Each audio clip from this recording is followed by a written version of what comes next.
বিদ্যুৎপৃষ্ট হয়ে মর্মান্তিক মৃত্যু হল খয়েরপুর মণ্ডলের ৩৯ নম্বর বুথের পৃষ্ঠা প্রমুখ অমিত রুদ্রপালের। সোমবার খয়েরপুরের নিজ বাড়িতে জলের মোটর লাইন লাগাতে গিয়ে বিদ্যুৎপৃষ্ট হন অমিত রুদ্রপাল। সঙ্গে সঙ্গে তাকে জিবি হাসপাতালে নিয়ে আসা হয়। কর্তব্যরত চিকিৎসক তাকে মৃত বলে ঘোষণা করেন।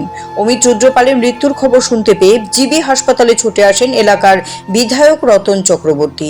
তিনি ঘটনার জন্য শোক প্রকাশ করেন এবং মৃত কার্যকর্তার পরিবারের লোকজনদের প্রতি গভীর সমবেদনা জানান। কোন সময় হয়েছে ঘটনাটা? আড়াইটার সময়। প্রথমে কে দেখছে বিষয়টা? প্রথমে আমার মিসেসে দেখছে, বলেছে আমরা সময় আসলাম না, কেউ বলতে চাইবো সেটাকে শুরু করছে। এবার আমরা দেখলাম ঘুরে গেল। তারপর সবাই আনছি দূরে দূরে, সবাই আনার পরে মৃত্যুবৃদ্ধ ডাক্তার মৃত্যুবৃদ্ধ ঘোষণা করছে। সঙ্গে সঙ্গে কি জীবিত আনছিলেন না অন্য হাসপাতালে? এখানে নিয়েছে, যত করে সামান আছে। ঘটনাটা কোন জায়গাতে হয়েছে? নিজ বাড়ি তো?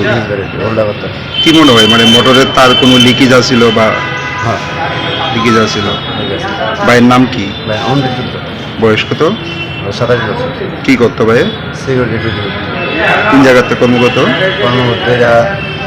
বাইরে আছে রাহুল গাড়া। এখন তো আপনাদের এলাকার বিধায়ক যিনি রতন চক্রবর্তী আইছে, ওনার কাছ থেকে কোনো ধরনের মানে আশ্বাস পাইছেন কিছু?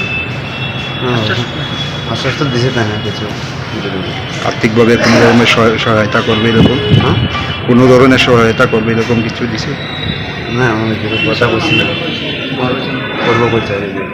Siri TV, channel for news and entertainment.